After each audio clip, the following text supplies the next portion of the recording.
¿Trabajando? Sí, profe, no queda otra. Mi vida.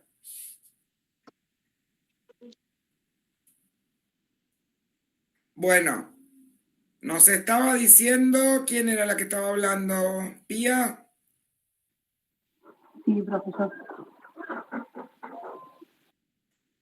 Bueno, estamos entrando entonces en lo que es la criminología. Ah, perdón. Tomás, ¿podés comenzar a grabar? Bien, entonces decíamos que estamos entrando en la criminología clínica o la criminología forense, es decir, la criminología aplicada a un caso particular, al estudio de un crimen. ¿Sí? Bien, entonces, para poder analizar y después perfilar, que es lo que sigue en la clase próxima, estoy admitiendo, vamos a ver cuáles son los factores criminógenos que hacen que alguien pase al acto delictivo. Sigo admitiendo. Hola a los que... Buenas tardes, profe. Hola, buenas tardes. Prendan las cámaras. Entonces decimos que nos estamos introduciendo a lo que es la criminología clínica. La criminología aplicada a un caso particular. Y para después poder perfilar, vamos a ver cuáles son los factores criminógenos. ¿Sí? También, para completar, vamos a ver cuáles son los factores victimológicos o victimógenos. ¿Sí? Que es la clase que les mandé esta semana. Bien, entonces, de factores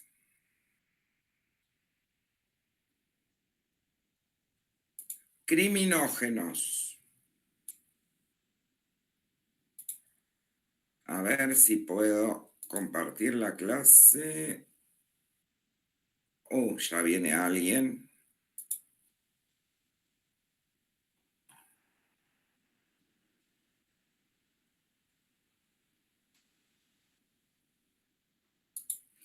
¿Me avisan, por favor? ¿Se ve la clase?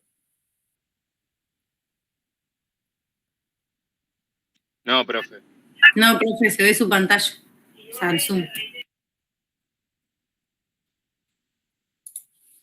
Bueno, vamos de nuevo.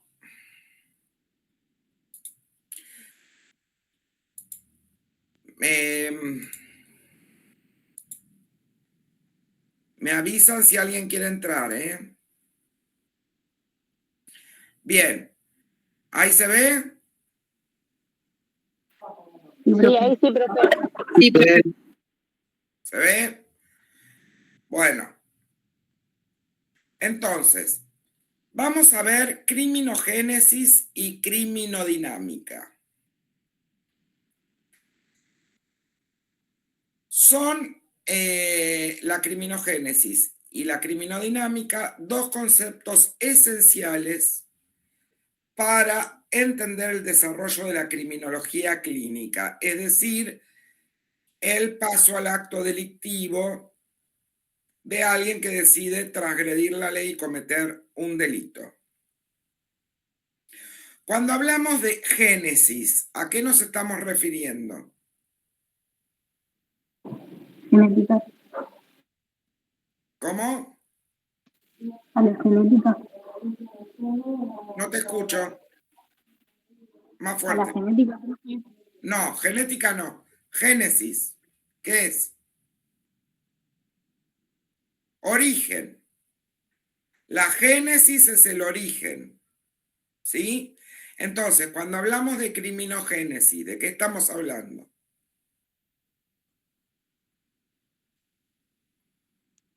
Del origen. ¿Cómo? El origen. ¿Del origen de qué?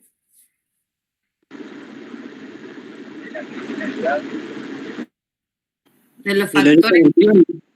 El origen del crimen. del delito. Bien, perfecto. Y cuando yo les digo origen del delito, ¿qué se les ocurre que podría ser el origen del delito? ¿Cómo se desenlazó? ¿Cómo comenzó? Ah, bueno, una cosa es cómo comenzó y otra cosa es cómo se desenlaza. Muy bien, entonces vamos a ver, desde cómo se predispone, cómo está constituida la persona, cómo fue su crianza, cómo fueron todos los factores psicológicos, sociales, culturales, hasta la gota que, digamos, que colma el vaso y hace que alguien pase a cometer un delito. ¿Sí? Cuando hablamos de criminogénesis estamos hablando de causa, de origen, de la etiología, que es las causas. Pero las Claro, causas, sería la causa, profe, sería la causa de la conducta delictiva que genera el origen, ¿no? claro, pero como estamos viendo, hay muchas causas y muchos factores que pueden ser psicológicos, sociales, puede ser... ¿Alguien quiere entrar?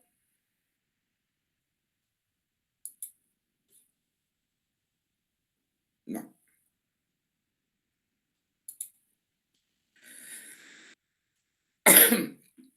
Pueden ser culturales. Desde esos orígenes, por ejemplo, si alguien tiene una estructura psicótica, neurótica, de borde, si es un sociópata o es un psicópata, todo eso van a ser las causas remotas, ¿sí? Las causas más originarias. Pero también hay causas más cercanas que van a tener que ver con la motivación, con la gota que rebalsa el vaso y hace que alguien pase al paso al acto delictivo. Y en el medio van a haber otras causas. Por ejemplo, si alguien es toxicómano. Entonces, vamos a tener causas más originales, causas que continúan una proclividad al delito y una causa que es el desencadenante del delito, ¿sí? Por otra parte, vamos a ir viendo la criminodinámica, que es cómo todas estas causas de las que estamos hablando y factores, que son muchos los factores y las causas, van a combinarse y van a desplegarse y van a desarrollarse para que se produzca el crimen, ¿sí? Entonces, la criminogénesis, ¿de qué nos habla?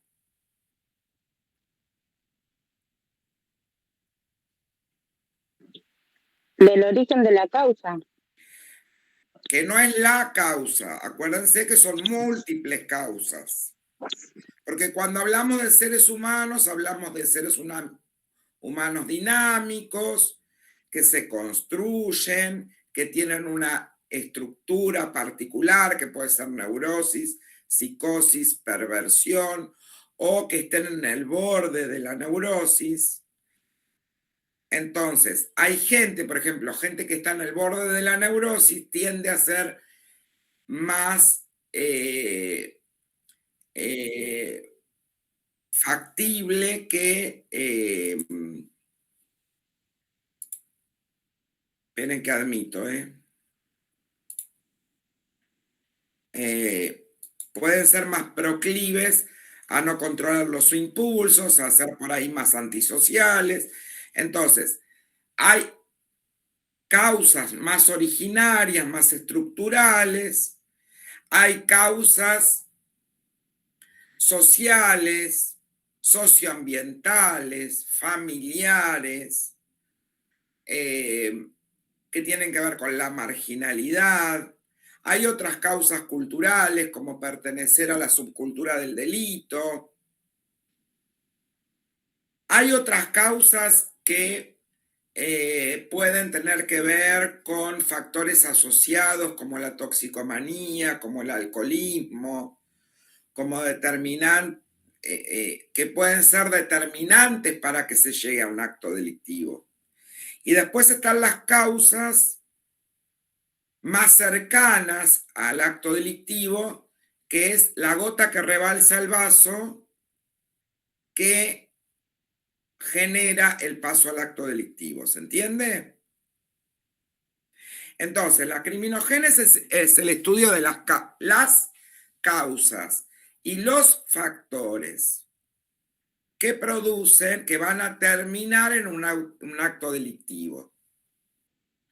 Y la criminodinámica es cómo esos factores se combinan para llegar a el delito, a la concreción del delito. ¿Sí? Bien. Entonces, ¿quién va a leer causa criminógena?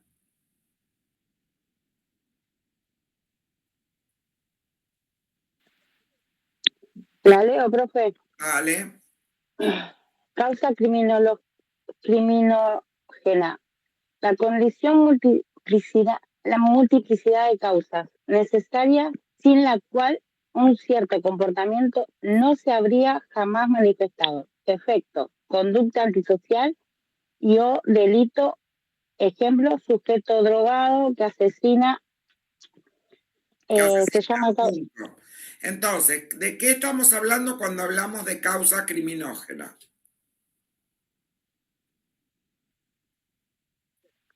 Que es una, digamos, el efecto es una causa antisocial.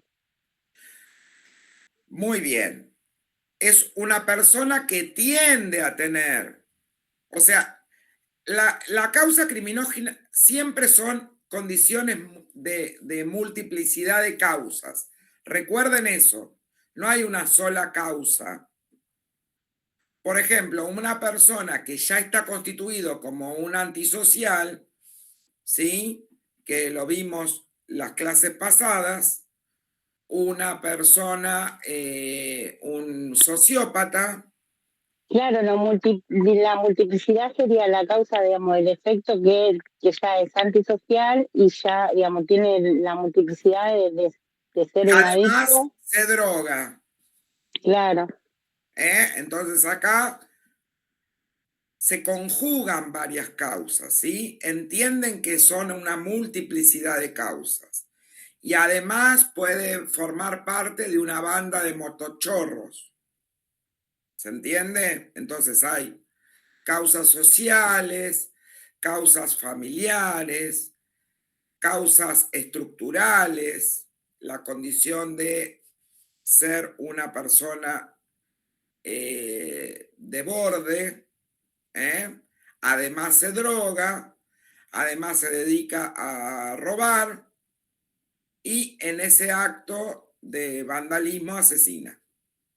Entonces, hay una multiplicidad de causas. ¿Se entiende?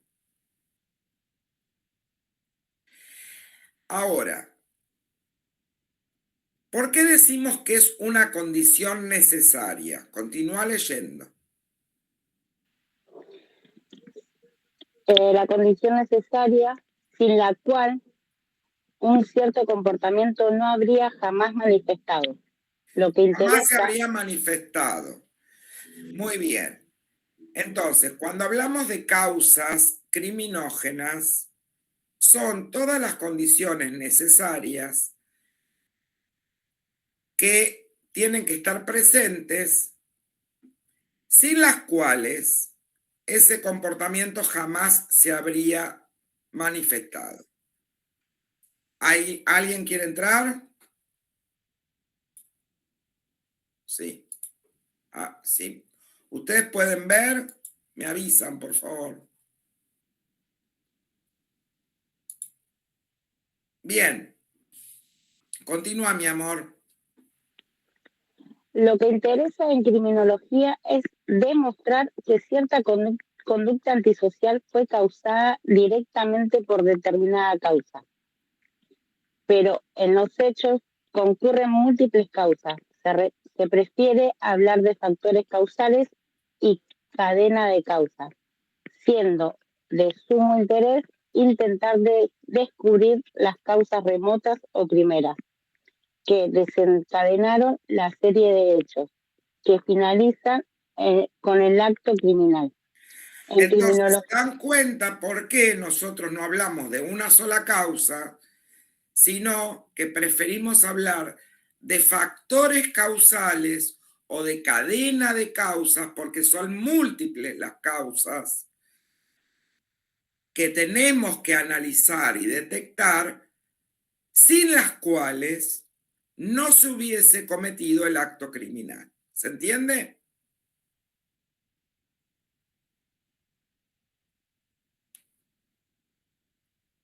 Hola. Esto Sí, es profe, te pregunta entiendo. de Hola, final, profe. de parcial, por favor.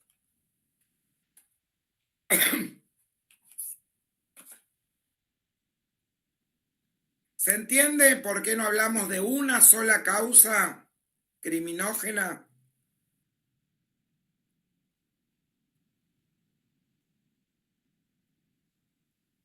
Tienen que hablar ustedes, ¿o chiquitos?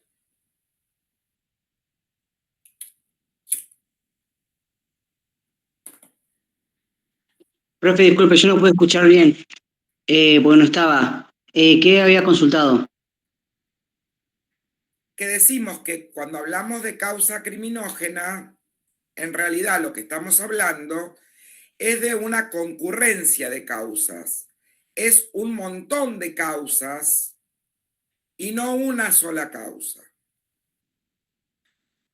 Entonces, los criminólogos preferimos hablar de factores causales o de cadena de causas, porque nunca hay una sola causa que lleva al delito, sino que son un cúmulo de causas que si no hubiesen estado, no se hubiese cometido el acto criminal. Profe, por ejemplo, no sé. Y que se concatenan de tal manera que termina ocurriendo un delito. Profe, como para llevarlo a modo de ejemplo, no sé, una persona que sufre hostigamiento laboral dentro de la casa, doméstico, no sé, sufre bullying y demás, llega a concretar el acto delictivo, a eso se refiere usted, por ejemplo, varias causas que infieren en la persona. Bueno, muy bien. El hostigamiento puede ser un tipo de causa, pero si no hay en la base una estructura endeble,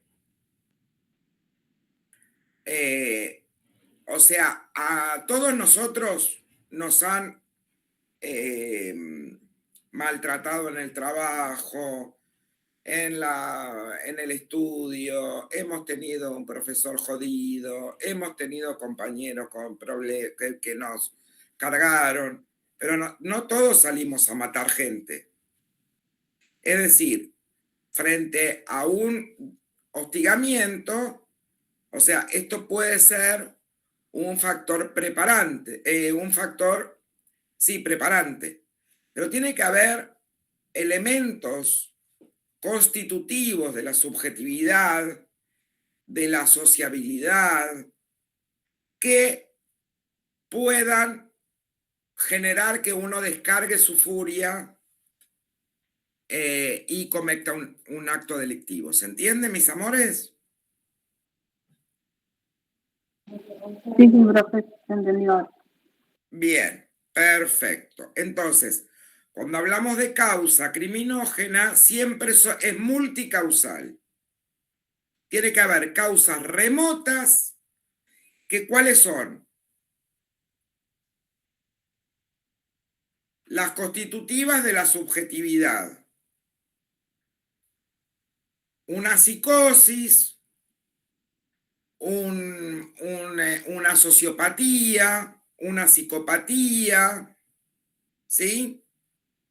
Una personalidad de borde, donde me cuesta contener los impulsos,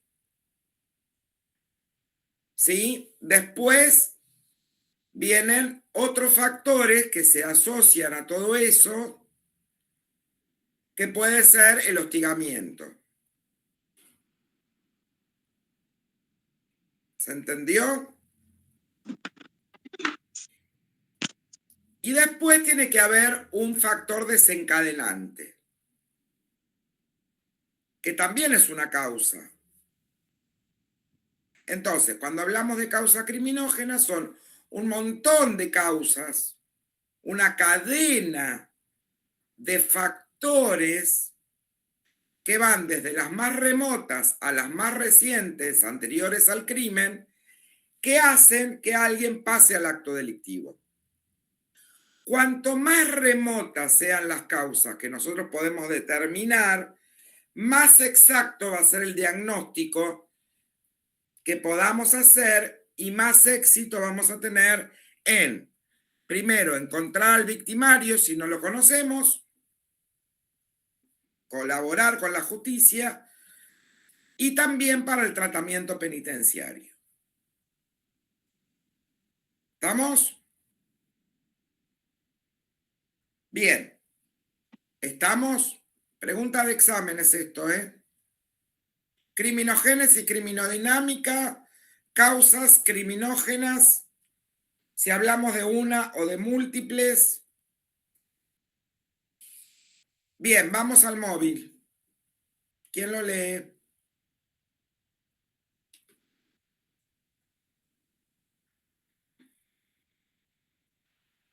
Bueno, continúo yo, profe. Vamos. Móvil criminógeno.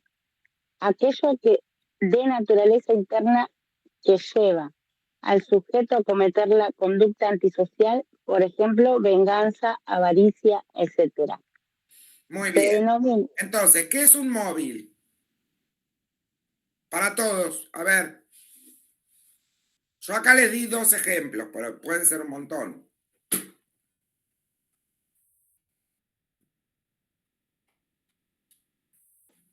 ¿Alguien quiere entrar? Sí. Bueno, a ver, chiquitos, ustedes tienen que hablar. Yo ya lo sé. ¿Puede ser un móvil el rencor también? Que Muy haya bien. sufrido alguna violación y tener odio acumulado, rencor. Bueno, muy bien. Ese se va a relacionar con la venganza. ¿No?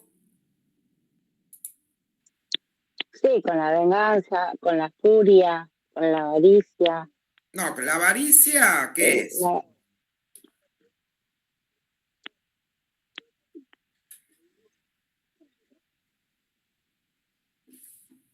¿Qué es la avaricia, chicos? Cuando querés más de lo que tenés, Exacto. Entonces, una cosa es venganza, otra cosa es avaricia. Otra puede ser placer de matar, como pasa en los asesinos seriales. ¿Sí? A ver, avaricia. Puede pasar en parricidios, matricidios. Por ejemplo, cosa que vamos a ver más adelante. Un hijo de mi edad que ayuda de algún modo, colabora en adelantar la muerte de sus padres para quedarse con sus bienes. Hubo un caso, me parece, de un empresario Sí, tiró a su papá por el acantilado y después dibujó de que sí, se había caído. hace poco. ¿Dónde fue? ¿En España eso? No recuerdo bien, pero vi el caso. Sí, sí, en España. Y bueno, nosotros tuvimos acá a uno que mató a los En dos el padres garage de la casa, ¿no, profe? ¿Que lo dejó en el auto? en el auto, en el garage de la casa, sí, sí. Bien, ese les venía, ese es un psicópata. Este otro también. A ver, el que tira al padre por el acantilado, también. Estamos hablando de psicópatas que no tienen ningún problema en deshacerse de los padres por avaricia, ¿sí?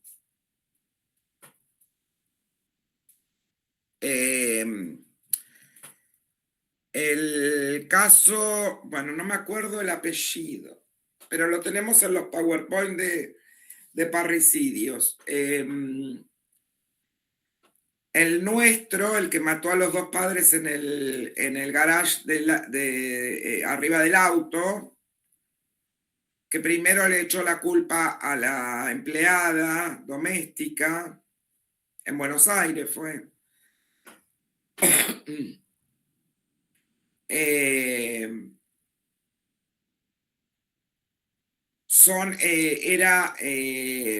los venía engañando a los padres, les decía que les había vendido un departamento, que efectivamente se los vendió, pero se gastó la plata, o se quedó con la plata, y el padre se la estaba reclamando. Bueno, todo un montón de circunstancias que ya el tipo no podía más seguir mintiendo y engañando a los padres y a sus hermanos. Finalmente los mata. Entonces, acá, por ejemplo, en ese caso, tenemos una causa originaria que tiene que ver con la estructura. ¿De qué estructura estamos hablando?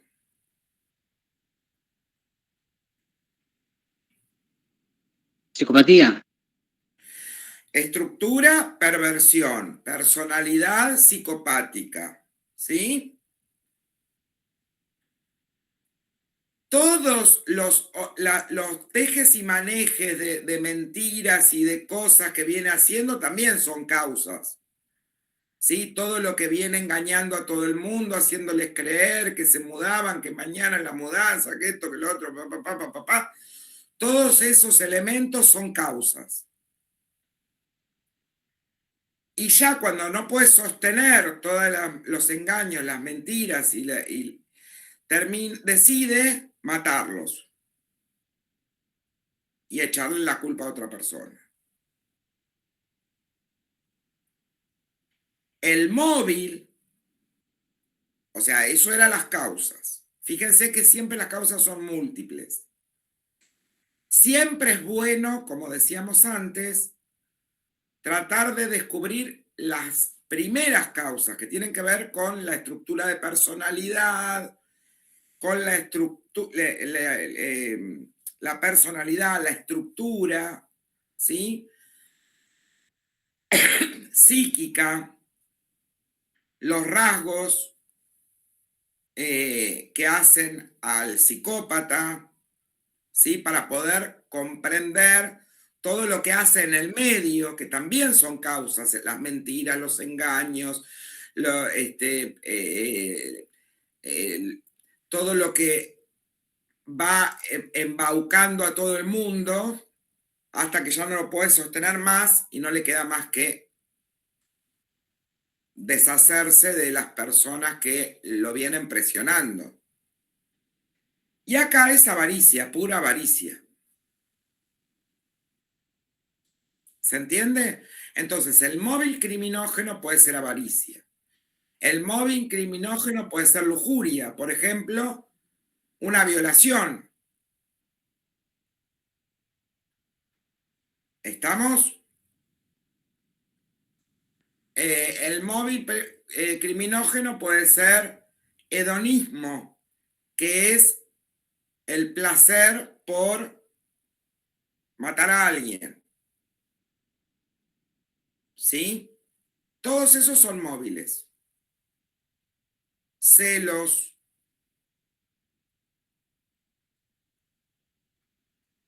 Bien. Continúa leyendo. Robo también podría ser. ¿Cómo? Avaricia. Todos los robos es por avaricia. Muy bien. Profe, buenas tardes, ¿cómo le va? Hola, mi amor. Consulta, ¿puede ser un claro ejemplo de cambio así de personalidad, de perfil estructural, digamos? Por ejemplo, el ejemplo de Nair Galarza, que inicia siendo neurótica y después cambia Nair siempre de estructura. Chicos, no se puede cambiar de estructura. O sos neurótico, o sos psicótico, o sos perverso. Nair siempre fue perversa y con una personalidad psicopática. Es psicópata de libro. Parece neurótica, como todos los psicópatas, pero son psicópatas. Claro, no, a eso a lo que voy, que inicia siendo... con eso. No claro, son porque neuróticos. ella inicia... Parece... ¿no inicia siendo neurótica? Nair Galarza es perversa. ¿Y los hermanos Joclenders? También.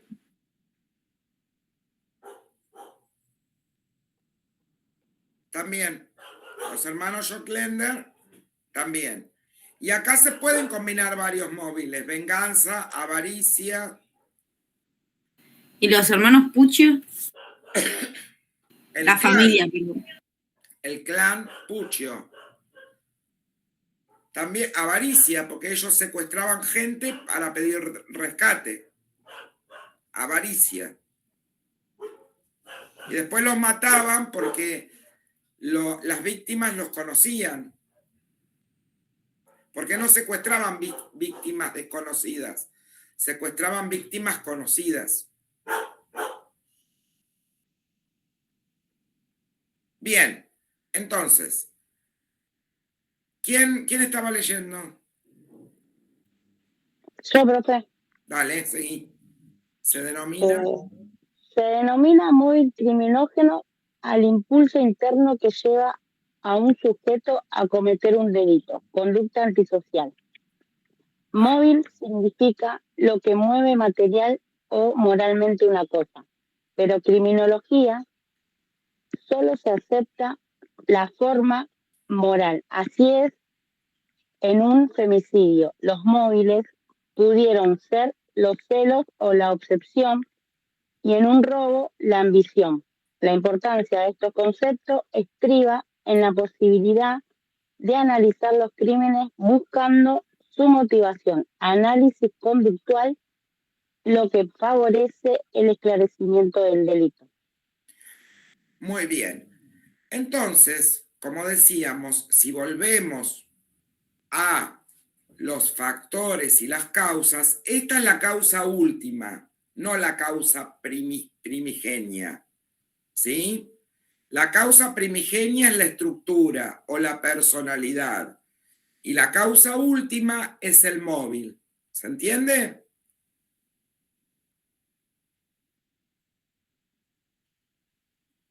Sí, profe. Perfecto. Vamos al factor criminógeno.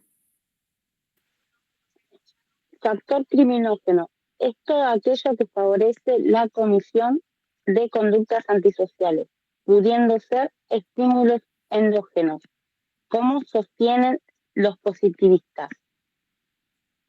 Exógenos, escuela clásica o mixtos.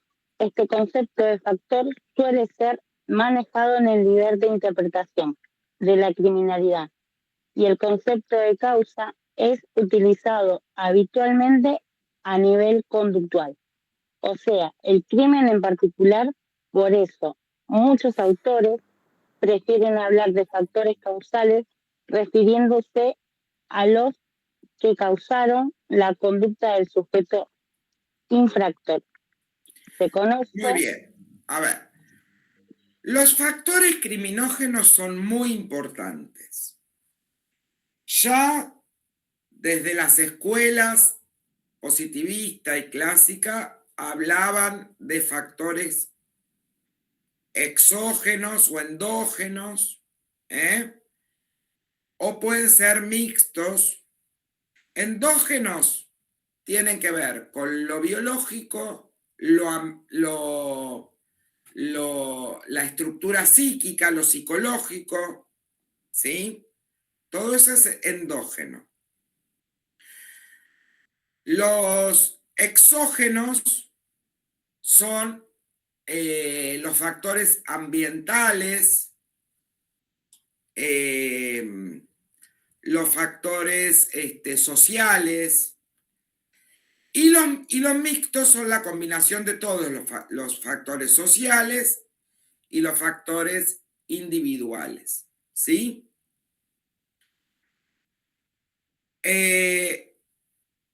Dentro de los factores exógenos, vamos a estudiar los factores criminoimpelentes y los factores criminorrepelentes. A ver, léeme los factores criminoimpelentes.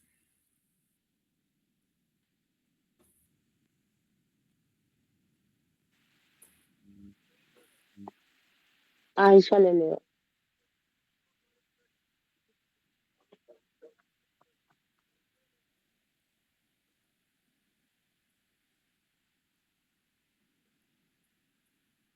Los factores criminoimpelentes distinguidos, los factores predisponentes, preparantes y desencadenantes. A. Los factores predisponentes. Espera. Vamos con los criminoimpelentes. Los factores criminoimpelentes son todos los factores que favorecen al crimen. Y los criminorrepelentes son todos los que inhiben o frenan al individuo a cometer una conducta ilícita. ¿Tá? Entonces, dentro de los factores criminoimpelentes y de los criminorrepelentes tenemos factores internos y factores socioambientales, ¿sí? O culturales. Tanto en los dos. Por ejemplo, criminoimpelentes es lo que favorece a que yo cometa un delito. Por ejemplo, ¿cuáles pueden ser?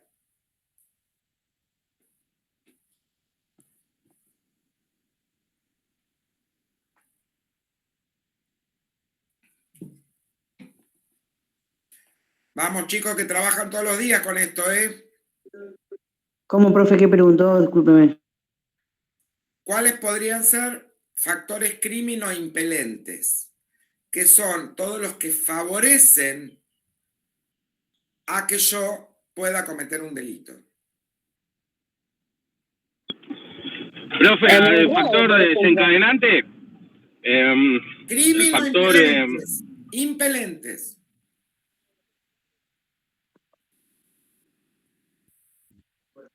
El uso de psicoactivos. Muy bien. ¿Qué más? ¿Celos pueden ser? Sí, ¿qué más?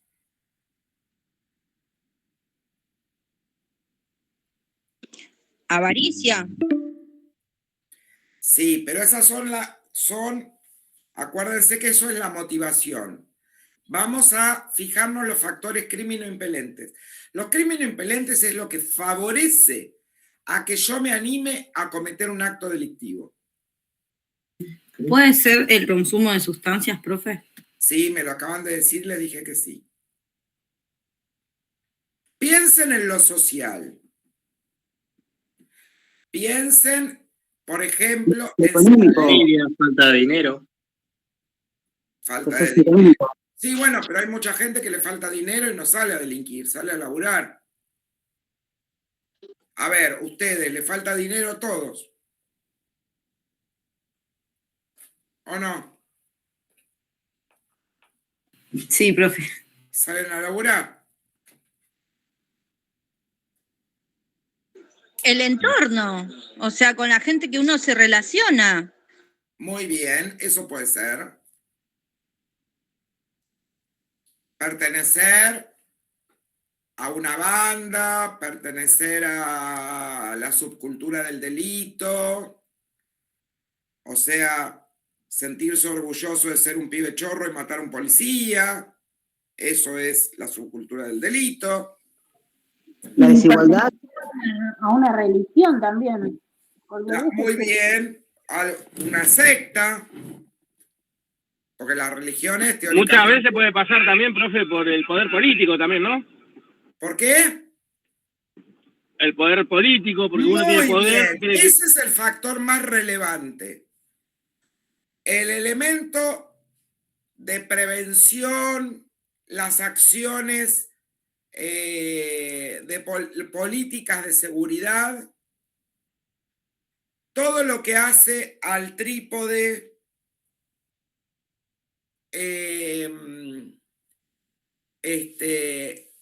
policía, justicia, servicio penitenciario, que es el sistema de justicia penal. ¿Cómo está compuesto el sistema de justicia penal?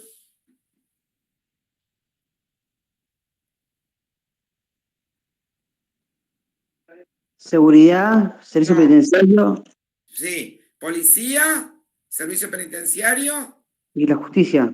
y La justicia. judicial. Perfecto.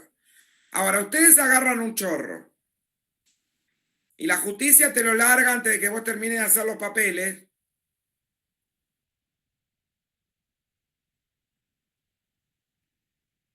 O sea que estamos hablando de la ausencia de todo, de lo que es la seguridad ciudadana en sí. Claro, de la ausencia de políticas de seguridad, de la ausencia de prevención, de la ausencia de prevención del delito, de una justicia que no es severa con los delincuentes.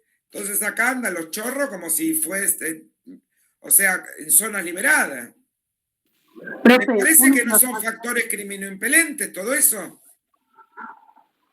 Sí, pero aparte de eso, a veces, o por ejemplo, en Mercedes se escucha que hacen justicia por mano propia en querer aprender a un delincuente y a veces se pasan la mano y terminan matando sin querer hacerlo. Bueno, sí. Esas cosas pasan también porque el sistema de justicia penal falla. Todas las políticas de seguridad y de prevención del delito fallan. Entonces, las personas a veces suelen hacer eso.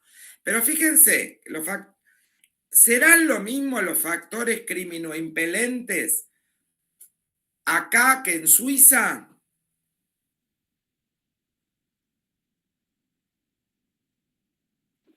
No, porque son diferentes las leyes. justicia. Si vos te vas a Suiza, van a No, porque creo que hay una política de Estado más estructurada en ese caso. exacto. Vos vas a Suiza y vas a tener más factores criminorrepelentes que hacen que yo no me anime demasiado a cometer un delito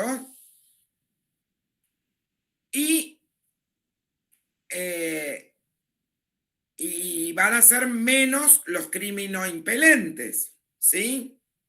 Ahora, si me voy al conurbano, ¿cuáles van a ser los mayores?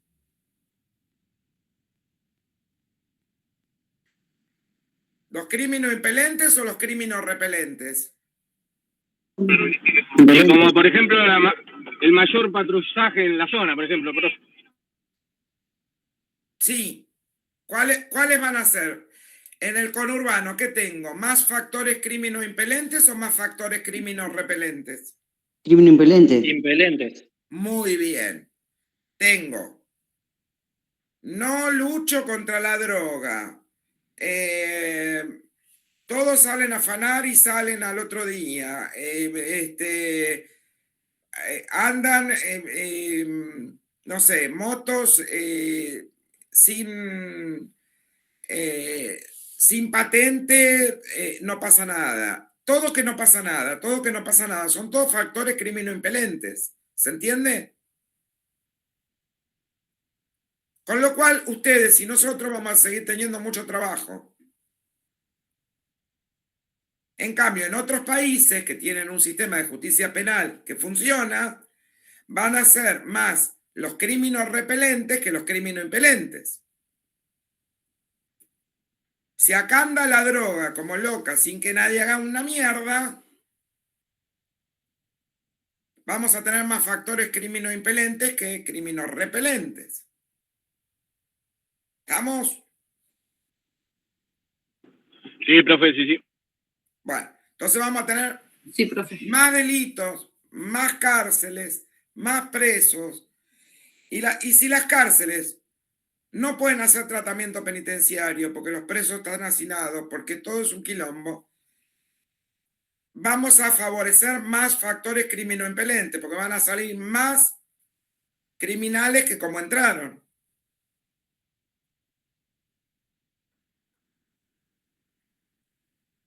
¿Estamos?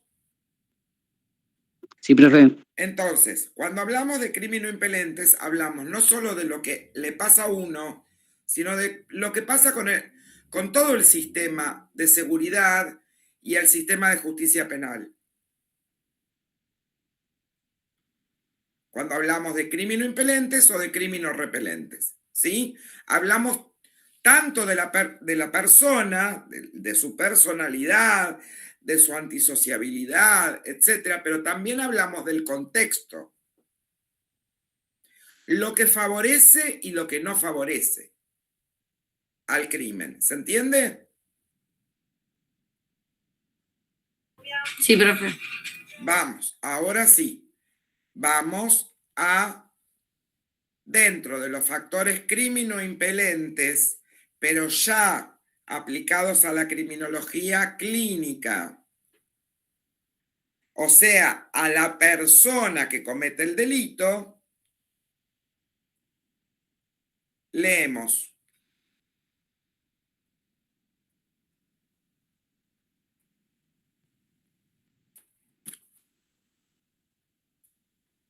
Leemos. ¿Por dónde, profe? Sí. ¿Qué parte leo? ¿De los factores preparantes, disponentes? A, factores preparantes. Los factores...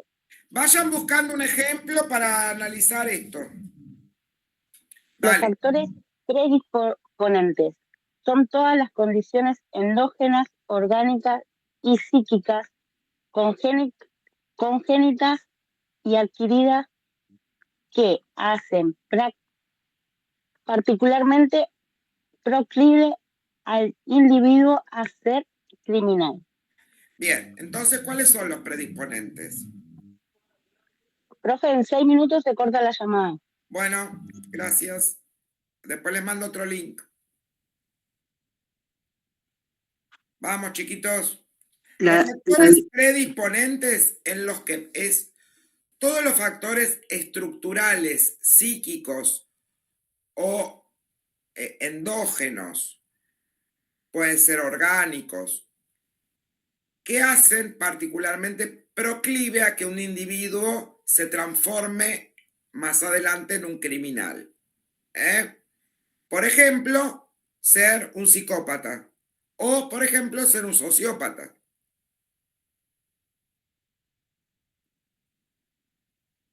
Biológico también, profe, ¿no? ¿Cómo? Biológicos también. Sí, porque se combinan todos. Los biológicos, la crianza, la familia. Lo psicológico también, ¿no? Sí, Por la obvio. Lo genética. psicológico es esto que le estoy diciendo, las estructuras. Por la genética y los problemas prenatales que puede llegar a tener, ¿no? Puede ser también, sí. Bien. Abusos en la infancia, tipo abuso físicos, violencia familiar. Muy bien, porque un sociópata, recuerden, siempre va a tener una crianza con abusos, con traumas, con violencia, ¿sí? ¿Puede ser un ejemplo la esquizofrenia? Bueno, la esquizofrenia es una psicosis. Entonces, si hablamos de psicosis, es un factor predisponente, sí, claro. Por Muy personalidad también, ¿no? ¿Cómo? Por personalidad también. Obvio. Estructura, Claro, por neurosis, perfeccionismo psicosis y baja autoestima. perversión. Personalidad, Bien. también, si es una personalidad psicopática, dentro O baja autoestima. de la perversión. Todo lo que son elementos adquiridos como lo familiar, lo intrafamiliar, la sociabilidad, la cultura o la subcultura del delito, todo eso que el niño se va formando en ese ambiente, ¿sí? O sea, por traumas previos. Traumas o vivencias o lo que aprende que está bien o mal. Bien. Si yo me formo en la subcultura del delito y a mí mi madre me lleva a los 3 años al supermercado y me mete adentro de la campera cosa que está afanando, ¿yo cómo me crío? Creyendo que eso es lo que está bien. ¿Cómo me socializo? Lo normal. ¿Cómo adquiero los elementos morales? Lo que está bien y lo que está mal. Que eso está Claro, bien. justamente lo adquiere de una forma normal, digamos, como que es normal para él. Es normal para él afanar, porque lo hace la madre y lo crió de esa manera. Por imitación lo hace. No lo hacen por imitación, lo hacen por subcultura. Claro. O porque ya están inmersos dentro de una subcultura, donde eso, los valores de esa subcultura es que afanar está bien. Bien, los factores preparantes. Vamos.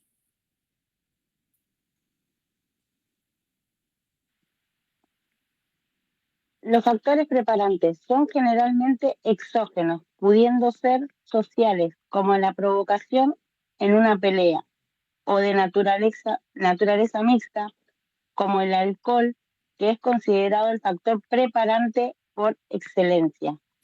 Alcohol o toxicomanía, ¿no? Preparantes son todos los elementos que durante la vida se van a sumar, o sea, tener, o sea, ya no estamos hablando de la primera infancia, sino estamos hablando de la pubertad, la adolescencia, con quién me junto, a quiénes tengo de líderes, con quiénes me identifico, socialmente, ¿sí? Dentro de qué subcultura me sigo manejando. Y además, si consumo alcohol, si consumo droga, etcétera, son todos factores preparantes para que después algo que aparece como desencadenante me lleve al paso al acto delictivo. ¿Se entiende? Sí, profe, está por terminar la clase. Bueno, entonces vamos a dejar acá. Ahí les paso. Espérenme un segundo.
Bien. Entonces, después están los factores desencadenantes. Como por ejemplo un insulto, algo, ¿no, profe? Exacto. O sea, si yo ya vengo con la predisposición, o sea, con el preparante, con el predisponente, después vengo con el preparante y después voy por hay un mosquito. Voy me choca un auto y salgo como una loca a agredir al otro, ¿qué pasa? Se puede generar una acción violenta o lo que sea, o sea, es la gota que rebalsa el vaso. Claro, el desencadenante. Puede ser un choque, puede ser que un insulto, puede ser cualquier cosa nimia que a mí yo ya vengo con una estructura lábil, eso pasa muy habitualmente en la psicosis. Quiero matar al mosquito y ya lo maté. Bueno, en la psicosis, por ejemplo, puede haber ya el factor preparante, el factor predisponente, que es la psicosis, el factor preparante, que está la persona en prepsicosis, que le cuesta un montón, ya tiene algunas ideaciones persecutorias o algunos elementos que le aparecen como alucinaciones, y de repente viene alguien y se le para enfrente y le grita o lo siente como una amenaza y pasa al acto. Pero también puede suceder en cualquier acto delictivo, ¿sí? El factor desencadenante tiene mucho que ver con el motivacional. ¿Se acuerdan que habíamos dicho que la motivación es la última causa? Y que antes había muchas otras causas. Estamos viendo esas otras causas, ¿sí? Los predisponentes que hacen a la estructura, la personalidad, la construcción del sujeto en el ámbito de la familia, los valores que ha construido. Bien, los preparantes, que son los que durante la vida me pueden generar estrés, me pueden generar malestar, puedo ser toxicómano, puedo, qué sé yo, o cualquier otra cosa que sume a eso predisponente, ¿sí? Y después la gota que rebalsa el vaso, que es la motivación generalmente, que hace a que se desencadene el paso al acto delictivo. ¿Estamos, chiquitos?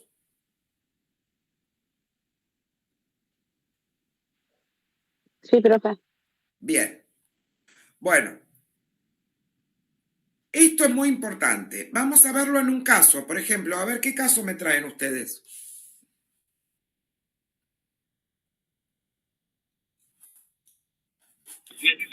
El de Barrera, por ejemplo, profe. Bueno. A ver. Acuérdense que Barrera es un psicótico. Como Wagner. O al estudiante que le decían pan triste, se cansó y arrancó. A ver, chiquitos. La mayoría de los... Primero, pan triste, bueno, arrancó pero no mató a nadie. A lo mejor el que vos te referís es Junior, de Carmen de Patagones. Ahí está, me confundí, ese. Junior sí mató a varios compañeros.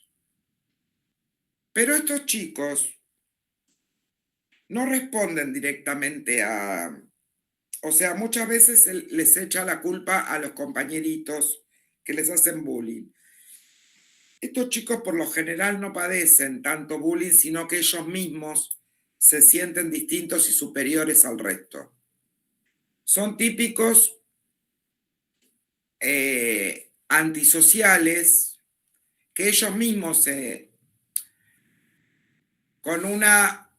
pueden tener algo de sociopatía o, bueno, mucho de sociopatía y algo de psicopatía. Preparan el hecho. O sea, no es un acto defensivo. Lo preparan, están meses ideando, buscando el arma, acumulando armas, todos los que son ataques escolares de masas, que son homicidios de masas, suelen estar mucho tiempo preparándolos y no responden al bullying. Son ellos mismos los que se creen diferentes a los demás, se separan del resto, tienen otros intereses para ellos más elevados, piensan que el resto son unos pelotudos que se ríen de cualquier cosa, no se integran ellos. Y las causas de los ataques no es porque los otros chicos se rían, sino que es toda una planificación para deshacerse de estas personas.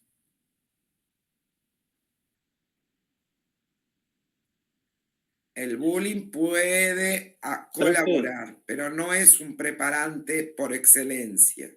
Consulta. El preparante por excelencia es bien interno y tiene que ver con las fantasías homicidas que tienen estos sujetos. Profe, usted dijo de un caso. ¿Puede ser el de Ángeles Rawson, del 2013? Bueno, a ver. Vamos Una con los joven de- factores preparantes. Predisponentes.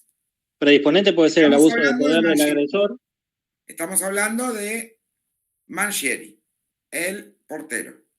Claro. En ese caso, él hizo abuso de poder. Él hizo abuso de poder sobre la víctima.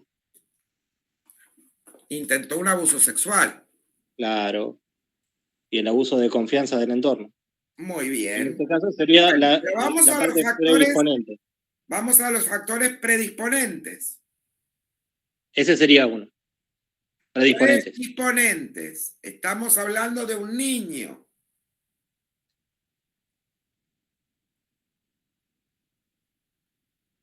Predisponentes. ¿Qué tipo de personalidad tenía? ¿Qué fantasías pudo haber tenido durante mucho tiempo? Ese sería el preparante. Y después el desencadenante, animarse, querer animarse. ¿Cuál sería el factor predisponente?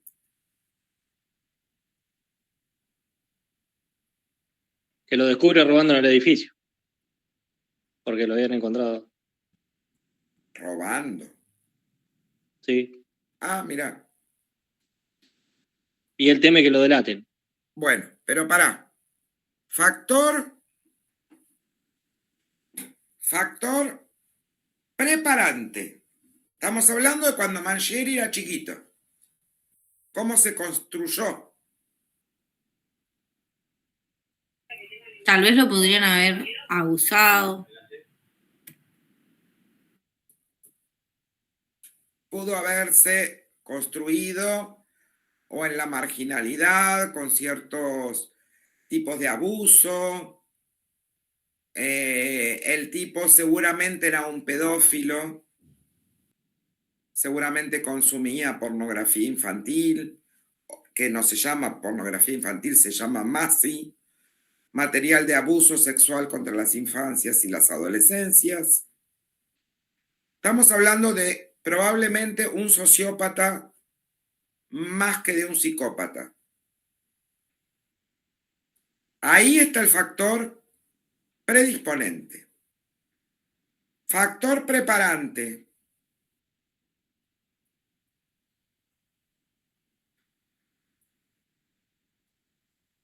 Montón de tiempo fantaseando con esa niña, con abusar de la niña, o fantaseando, masturbándose pensando en esa niña. Sí, llamás una obsesión, ¿no? No sé si una obsesión, pero bueno, fantasías. Y Un morbo. morbo, sí. Dentro de su pedofilia, muy bien. Ese es preparante. ¿Y desencadenante?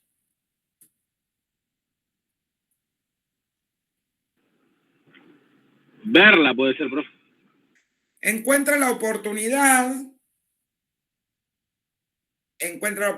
de estar con ella. Aprovecha el momento en Exacto. soledad, sola que tiene. Encuentra la oportunidad, intenta pasar al acto. ¿Y qué pasa?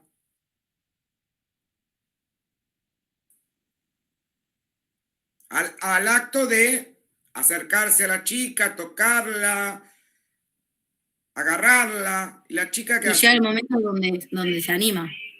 Se anima y empieza. se anima, pero su intención era sexual, no era matarla. Sí, pero de la emoción se le fue de las manos. ¿Y qué pasa? ¿Por qué se le va de las manos? Y por miedo a que lo descubran, quizás la chica gritaba y demás. Claro, la chica se empieza a defender. Lo araña todo, se defiende, grita. Claro, al no dejarse, la chica ya pasa a ser, pasa al paso del acto delictivo, ya sería. Exacto. O sea, como si fuera un Como que crimen no le quedó causa. otra. O sea, la mata por crimen causa en realidad, porque él lo que intenta es abusar de la chica. Claro, la mata para tapar el otro delito, digamos. Exacto. Entonces, el delito primigenio era el abuso. Y después, como criminis causa, porque no la podía dejar viva porque había intentado abusar de la chica, la mata. Entonces ven que es complejo, pero que tenemos los factores predisponentes, los preparantes y los desencadenantes. Y esto, cada vez que hacemos criminología clínica, tenemos que ver esta criminodinámica. La criminodinámica es la combinación de todos estos factores, sumados a los factores impelentes del delito y los repelentes del delito. ¿Estamos? Sí, profe. Sí. Bien, excelente. Y el paso al acto delictivo. Voy a compartir.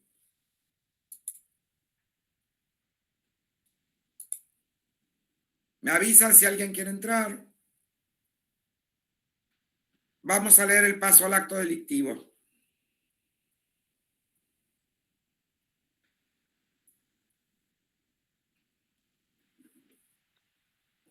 El paso, lo sigo leyendo, profesor. El paso al acto delictivo. Para Jim Pinatel explica el aspecto del llamado paso al acto es especialmente importante en criminología clínica, pues es la forma y el punto en que se pasa la línea y se comete el delito, a diferencia de otros sujetos que, en circunstancias aparentemente iguales, controlan sus impulsos o directamente eligen no delinquir, lo que puede representar importantes diferencias entre delincuentes y no delincuentes. Bien. Durante el paso al acto, Claro, sería el clic. las cuatro fases. Sería el clic entre querer hacerlo y hacerlo. Exacto.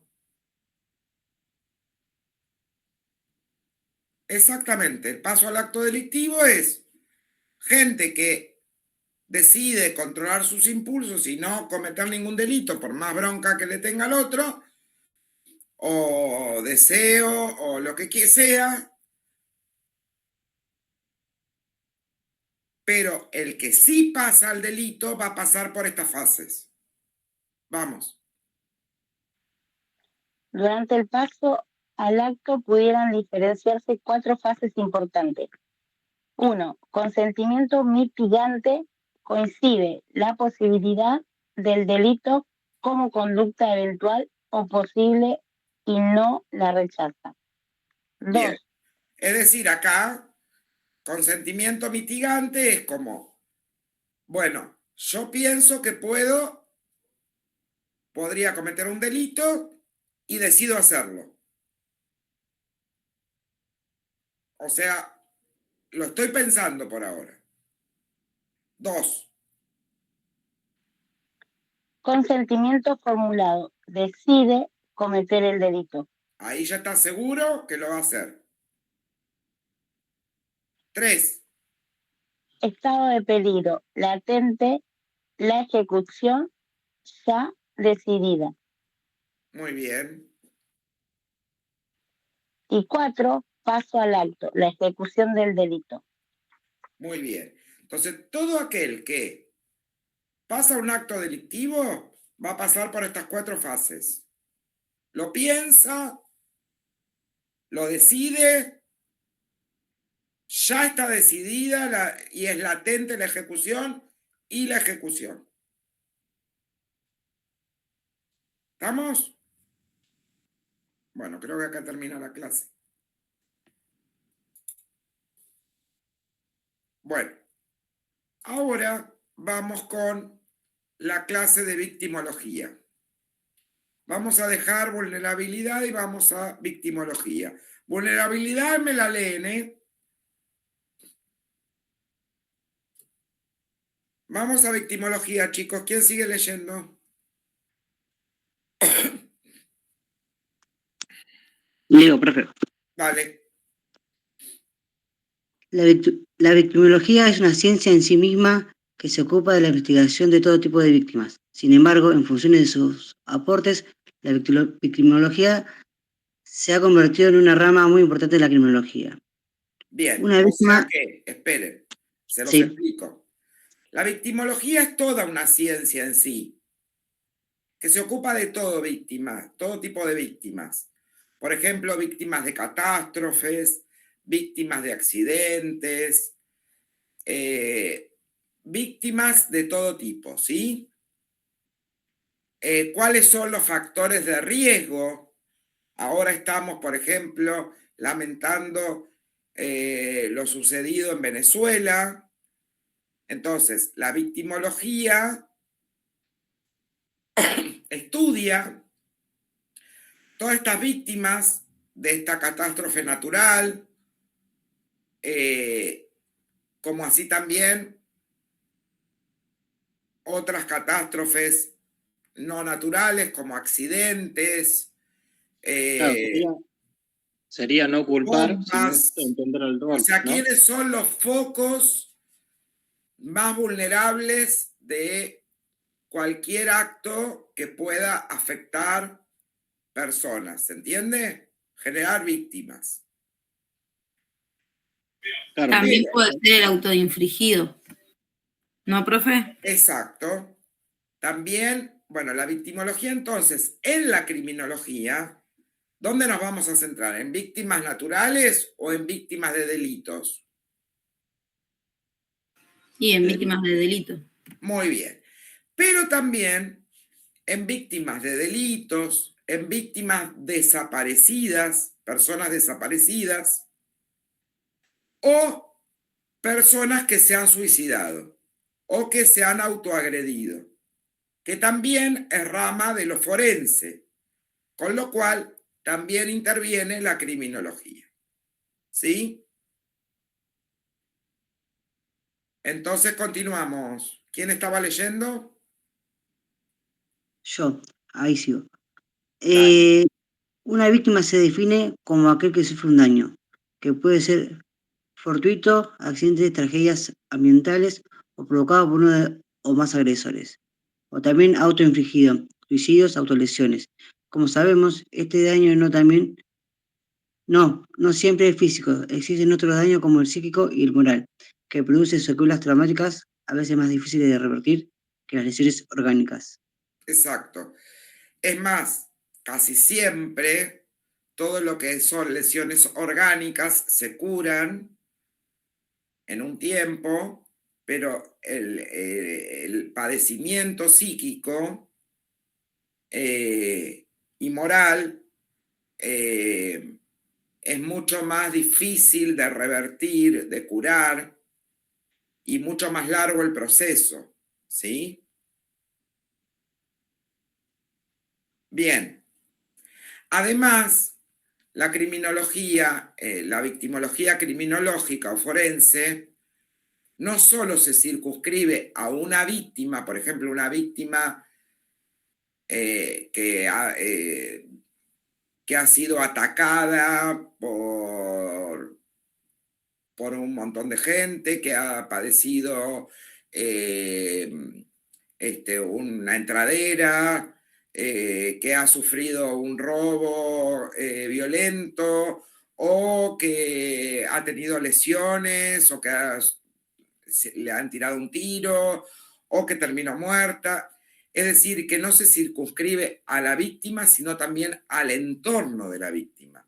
Porque siempre que ocurre un hecho de sangre o de violencia, no solo la víctima, esa víctima queda afectada, sino todo su círculo afectivo también. Entonces la victimología en criminología no solo se ocupa del daño que le queda a la víctima, sino a todo su entorno, ¿sí? Vamos, continuamos. Dentro de lo que es Perdón, o sea que la victimología general sería para prevenir y la victiminología, forense, sería para probar en el juicio, ¿no? Exacto. A ver, Perdón que me trabé, pero se me complicó. la victimología clínica o forense va a circunscribirse a un caso particular. Perfecto. Y la victimología en general va a tratar de ver cuáles son los factores de riesgo, por ejemplo, del grooming. Claro, iría un caso concreto. No, la victimología en general No, va la a forense. estudiar a todas las posibles víctimas de grooming para tratar de colaborar con la prevención Claro, grupo y de estadística. acciones El bullying también entraría, ¿no? de cibercrimen, que puede, claro, de bullying, de grooming, de phishing. ¿Qué es todo eso?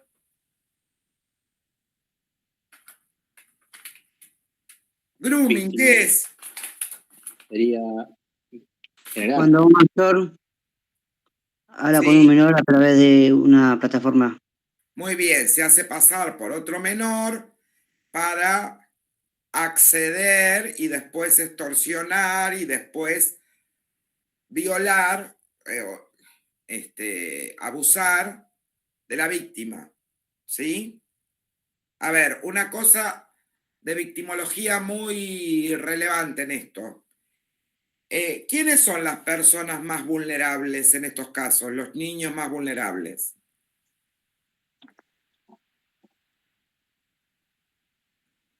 Los más sumisos. Puede ser. Los tímidos. Los que tienen una familia que está bastante ausente. Claro, los que saben que la familia no los controla No los directamente. controla. Por ejemplo, los groomers, que son los victimarios, ¿a quién van a buscar? ¿A una víctima que a las 10 de la noche está desconectado de todo tipo de redes sociales? ¿O al que a las 4 de la mañana está conectado? Al de las 4 de la mañana. Bueno, entonces ahí ves cómo se hace un perfilamiento victimológico de cuáles son los factores de riesgo. Claro, porque sabe que ese menor o esa menor que está conectado a las 1:30 de la mañana o 2 o las 4 de la mañana es porque nadie lo controla. Nadie le pone Nadie está un punto presente. límite. Claro, nadie le pone un punto límite, le saca el celular o Entonces, le apaga la esos computadora. niños son las víctimas perfectas. ¿Se entiende? Sí, profe. Bien, entonces, la victimología en general, o sea, acá no estamos aplicando la victimología a un caso particular, sino, por ejemplo, para los fenómenos de grooming, vamos a hacer un estudio victimológico de cuáles serían, para poder prevenir, enseñar, difundir, tratar de evitarlos, ¿se entiende? Acá estamos haciendo estudios con estadísticas, estamos haciendo estudios victimológicos generales, ¿sí? O, por ejemplo, para el phishing. Para el phishing, ¿qué es el phishing? Busquen en la IA, ya que les gusta tanto usar la IA. Profe, ¿me puede repetir? Estaba escuchando la modulación. Phishing.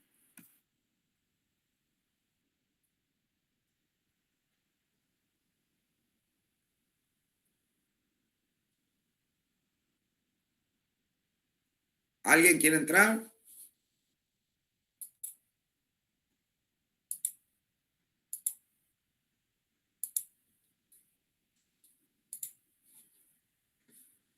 ¿Qué es el phishing, chiquito? Ay, me equivoqué. Es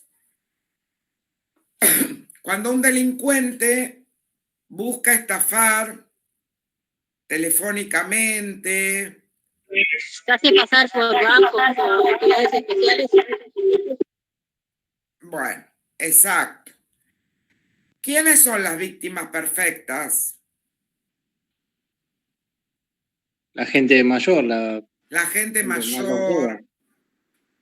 Exacto, la gente mayor que por ahí se asusta, que le están diciendo que tienen a un familiar secuestrado, ¿sí? Profe, ¿podría repetir? Se me fue el internet. Disculpe, estoy en el medio de la ruta. No hay problema. O sea, estamos viendo lo que es el estudio victimológico en general, para después ir a la victimología clínica. Estamos viendo, por ejemplo, ejemplos de grooming, ejemplos de phishing, de estafas virtuales. Decíamos recién que las víctimas perfectas son las víctimas mayores de edad, o que les piden datos a las víctimas y las víctimas los dan los datos. ¿Sí? Generalmente las personas mayores son las que más, las más vulnerables a ser víctimas de estafas virtuales. ¿Sí? ¿Sí, mis amores? Sí, profe. Bueno, Sí, sí. entonces ahora sí, vamos a la criminología clínica. Continúa leyendo dentro del corpus. Dentro de lo que es el corpus teórico de la criminología, de la tirada victimario, crimen, víctima. Se ocupa del estudio de las causas por las cuales determinadas personas resultan víctimas de un delito. El estudio de las víctimas puede realizarse desde un punto de vista epistemológico, donde se determinan las probabilidades que en un grupo de personas, sea por edad, lugar de residencia, oficio, grado de marginalidad o integración social. Es decir, el grado de vulnerabilidad psicosocial representa un mayor o menor riesgo de ser objeto de cualquier tipo de agresión.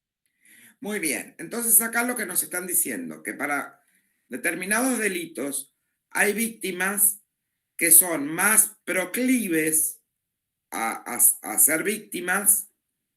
Seguimos con la victimología en general, ¿no? Por ejemplo, sea por su edad, hoy decíamos niños o adultos mayores, o adolescentes. El adolescente es una persona que se cree que no le va a pasar nada, se anima a un montón de cosas, toma riesgos, van como con un cartel afaname que soy boludo, y piensan que nunca les va a pasar nada, ¿no? Y se pueden exponer a situaciones muy peligrosas. Pueden andar por lugares peligrosos de noche. Y bueno, eso por edad. A ver, por el grado de marginalidad o integración social, ¿qué se les ocurre?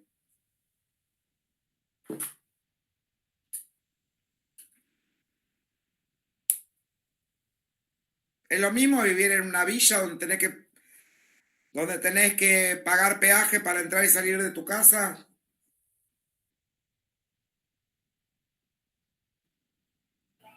No, profe, obvio. Las personas que viven en una villa, gente honesta, que va a trabajar a las 4 de la mañana, son los que más padecen el delito. ¿O no?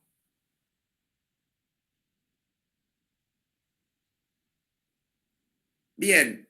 Y son más vulnerables. Oficio. Oficios complicados que generan vulnerabilidad.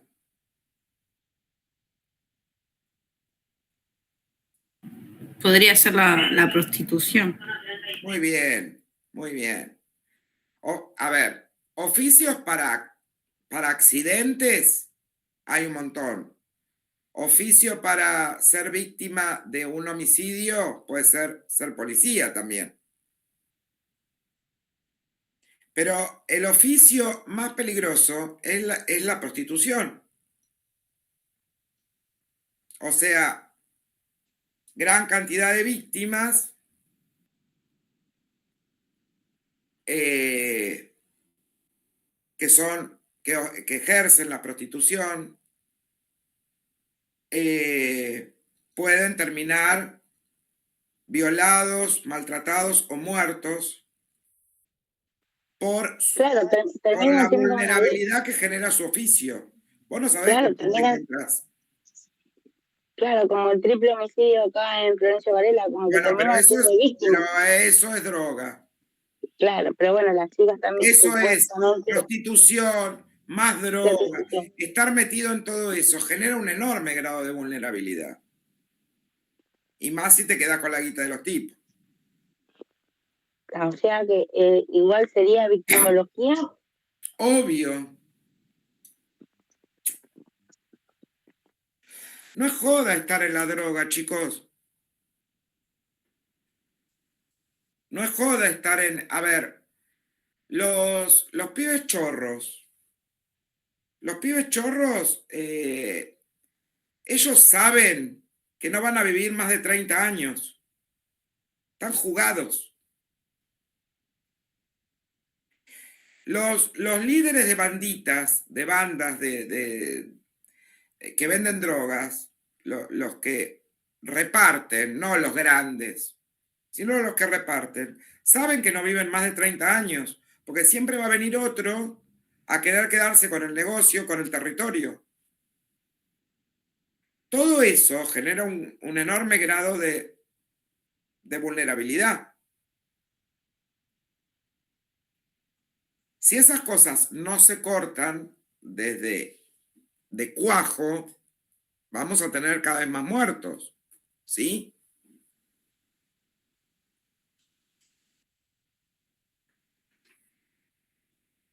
¿Se entienden, chiquitos? O sea, todos estos elementos influyen en la victimología. Bien. Seguimos. Sí, profe. Continúa leyendo, mi amor. La victimología estudia científicamente a la víctima y su papel en el hecho delictivo, y requiere el aporte de otras ciencias como la medicina, el derecho, la psicología, la sociología, la psiquiatría, entre otras. Por lo que todo análisis requiere de la interdisciplinaridad. ¿Hasta ahí? ¿O sigo? Bueno, sí.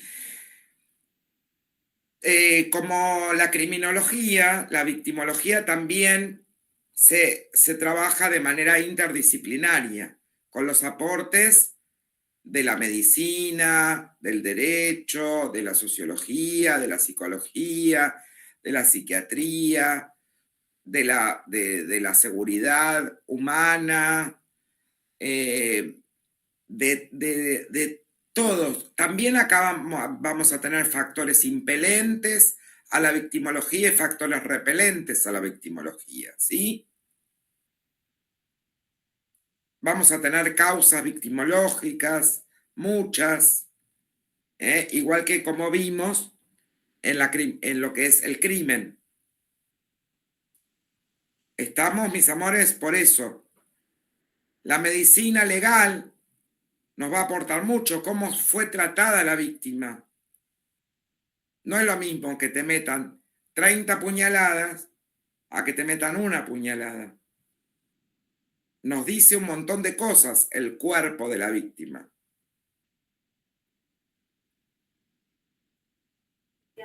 Sí, profe. Bien, continuamos.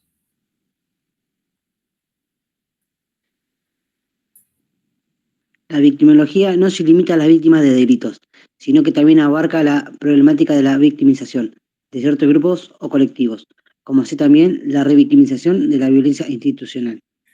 Bueno, ¿qué quiere decir esto que acaba de leer el compañero?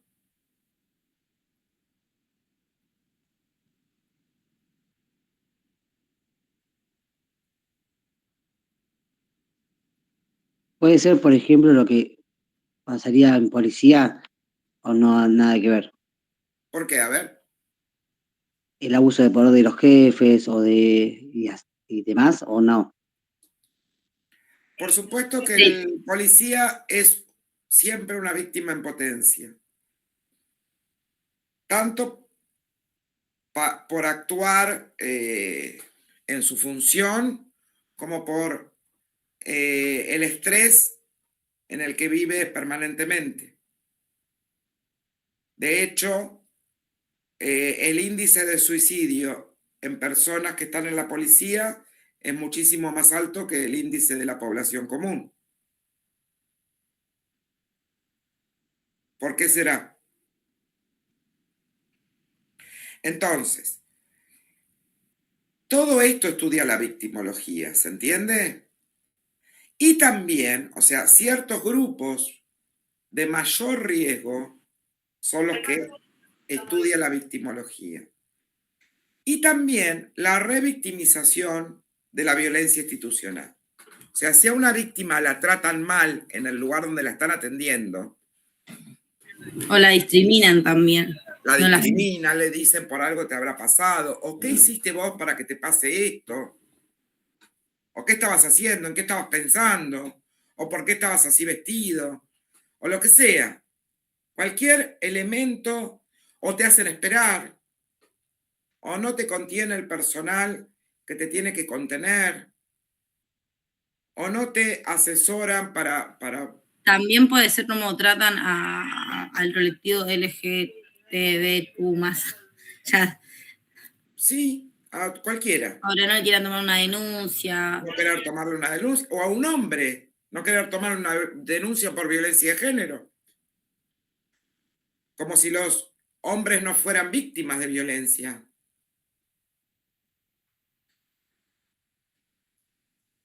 Mirá a Nair Galarza, como mató a Fernando Pastorizo.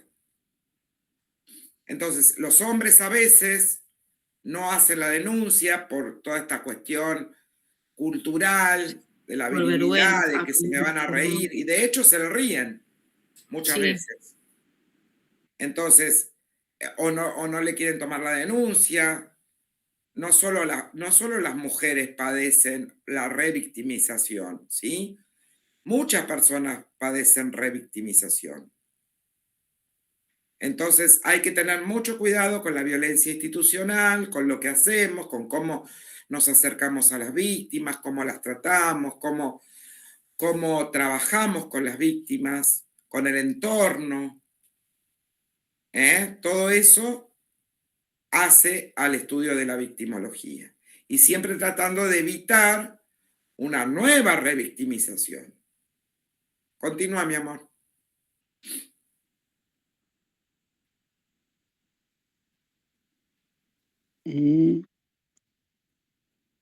Así, el estudio criminológico de la victimología a escala general, no individual, permite realizar aportes significativos en la prevención de los delitos, la seguridad de los habitantes. Bueno, esto creo que les quedó claro, ¿no? Todos estos estudios en general de la victimología sirven para prevenir y para hacer aportes a la seguridad de los habitantes. Siempre y cuando nos den bola. Vamos.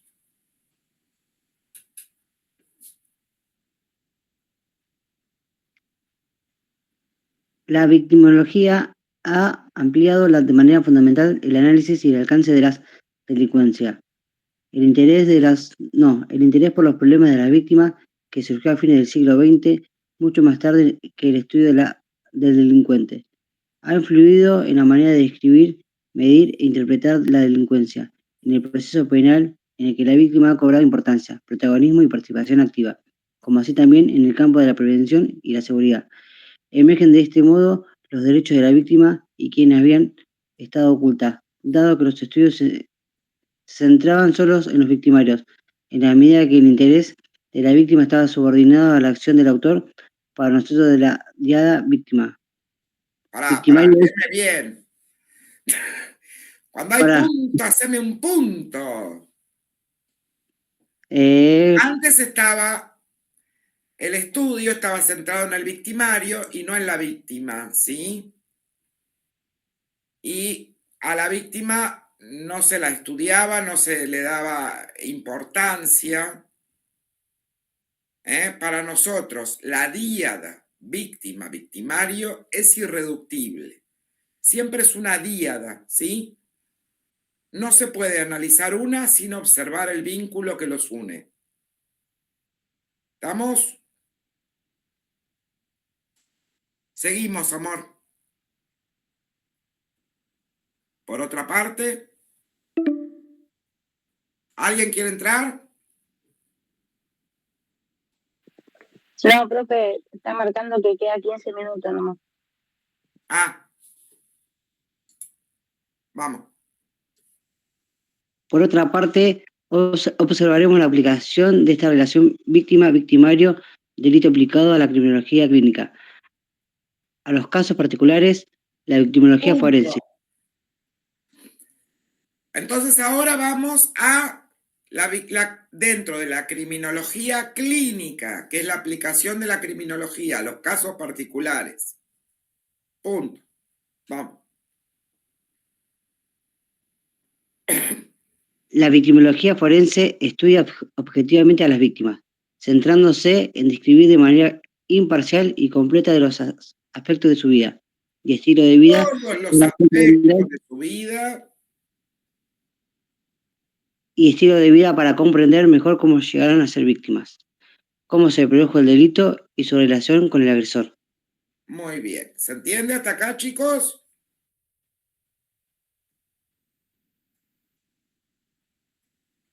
Hola. Entonces acá lo que se estudia en victimología forense es, nos vamos a centrar en ver cómo era la vida, el estilo de vida, las rutinas de la víctima, si estaba amenazada, si tenía problemas económicos, si últimamente había cambiado las rutinas. Si tenía algún tipo de vinculación o relación con el agresor. Claro, si le había hecho una denuncia a alguien, todo eso va a ser el estudio criminológico, porque vamos a estudiar la relación entre víctima y victimario. ¿Se entiende? Sí, sí. Bien, continuamos.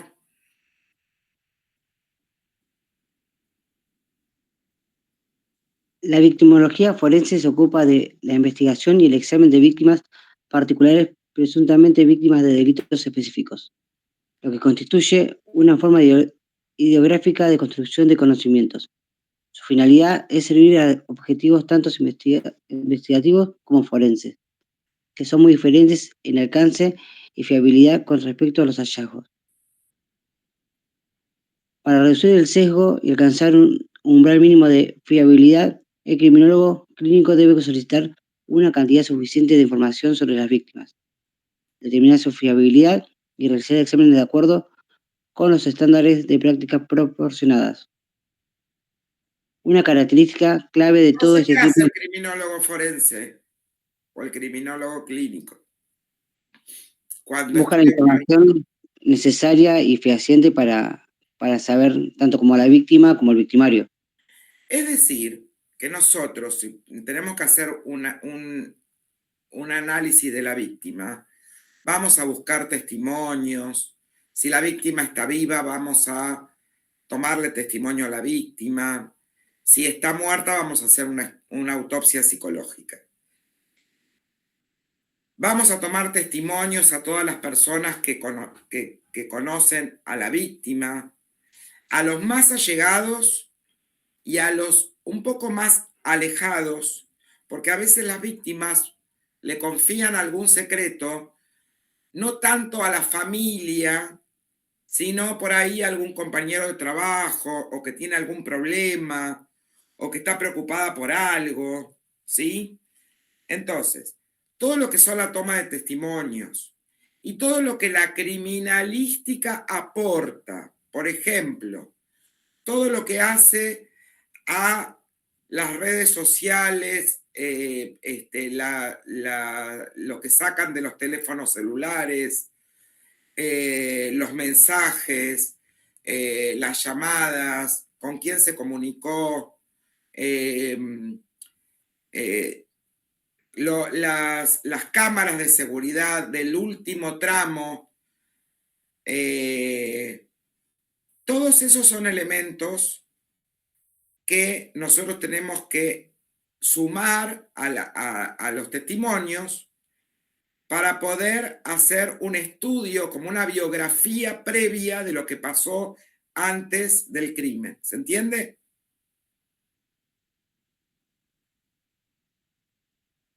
Sí. Vale, perfecto. Sí, profe.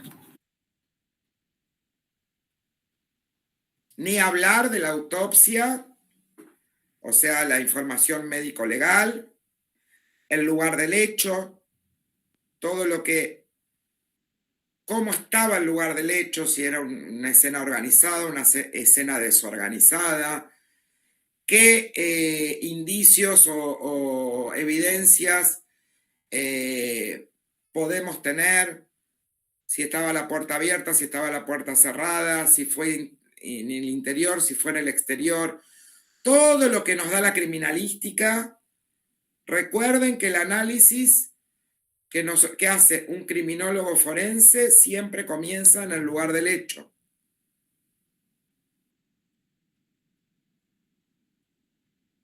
Toda la información que nos da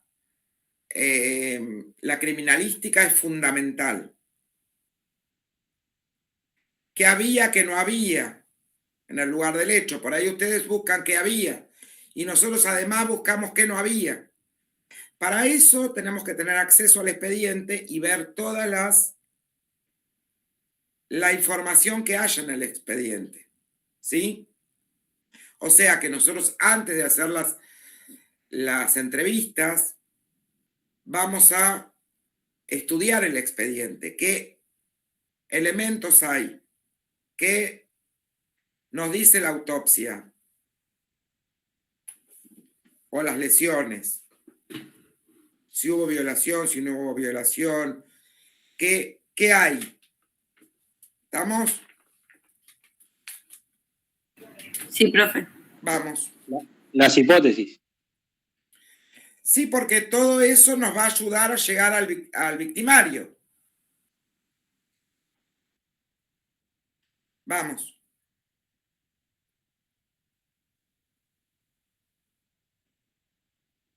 Continúa, mi amor. Una característica clave de todo este esfuerzo es una comprensión aplicada del método científico, con énfasis en la objetividad del examinador.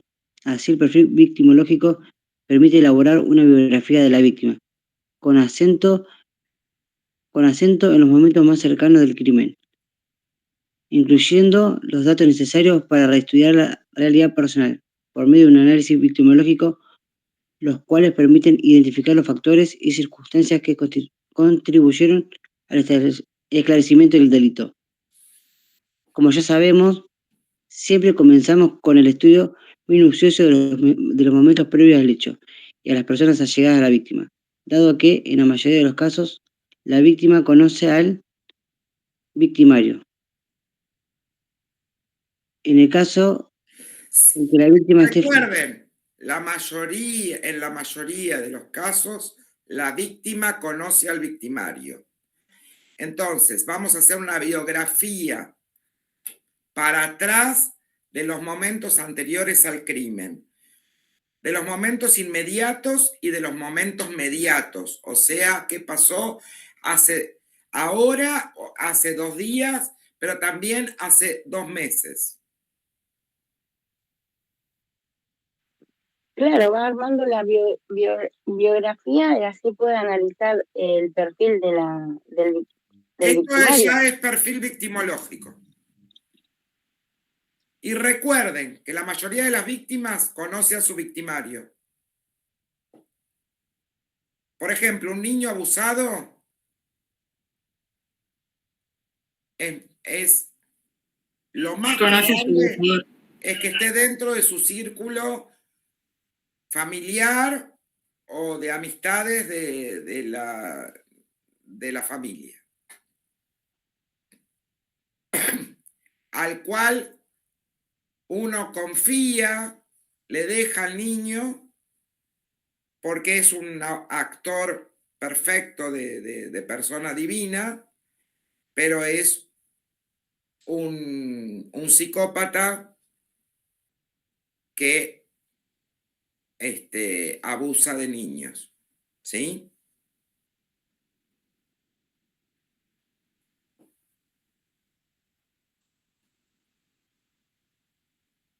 O en cualquier caso de muerte, ¿eh? La mayoría de las muertes o de salvo que sean robos, que ahí sí la víctima no conoce al victimario en la mayoría de las ocasiones, pero en el caso de muertes o violaciones, la víctima conoce a su victimario. Bien, continuamos. En el caso en que la víctima esté fallecida, el perfil victimológico se denomina autopsia psicológica y se define como un proceso indirecto de recolección y análisis de información respecto a la biografía de una persona que ha fallecido, teniendo como objetivo acercarse a la comprensión de las circunstancias de su muerte. Ya hemos desarrollado en la clase pasada este tipo de perfil y su relación con el perfil. No lo desarrollamos. No les di perfilamiento todavía, ¿no? No, creo que dijo la semana que Hoy en viene. la próxima clase. Próxima clase. Bien. Con el perfil geográfico y del agresor.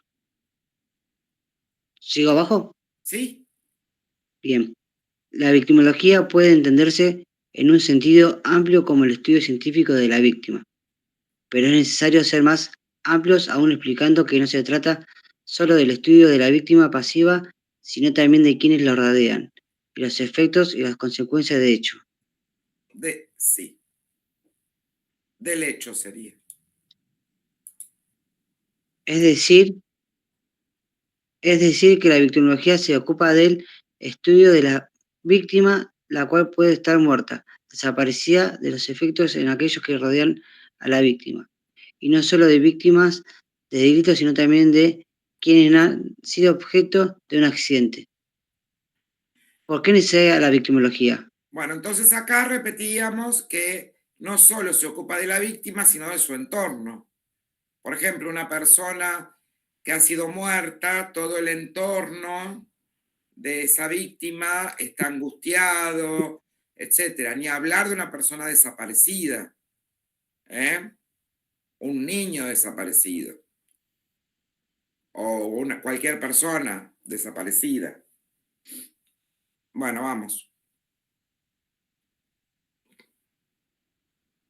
Porque para obtener una comprensión más acabada de los fenómenos, la ciencia no puede centrarse únicamente en el delincuente o criminal. Ni el criminal ni en el estudio del fenómeno de la criminalidad puede realizarse sin el estudio de la víctima. Muy bien. Es decir, que son inseparables. No se puede centrar en el criminal, ni en la criminalidad, si dejamos de lado el estudio de la víctima. Tiene que ser la criminalidad, el victimario y la víctima, ¿sí? O el crimen, el victimario y la víctima. Vamos. El criminal al elegir una víctima no elige un objeto, sino que elige a alguien que tiene una vida, deseos, planes, personalidad, etc. Por ello es importante estudiar las relaciones entre los actores. Mendelssohn. Punto. Léeme los puntos. Mendelssohn llama a este vínculo pareja penal. Para el análisis. Bien. Pregunta de examen, ¿qué es la pareja penal?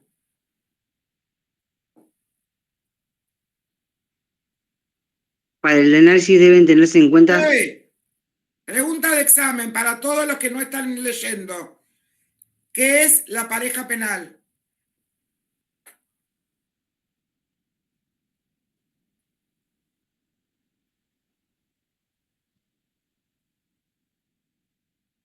Bueno, se ve que están muy interesados en la clase. Profe, espere que me perdí. Estoy leyendo los y me perdí. Están estudiando en cualquier cosa.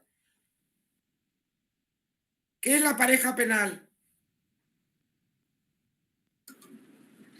¿No es de la víctima y el victimario, algo así? Muy bien. ¿Puede ser? Muy bien. Aprobado. Continúa mi vida. Está por acabar la clase, profe. El vínculo de la pareja. Se acaba, se acaba. Lo leen ustedes que ya tienen un montón de cosas. Ya lo pueden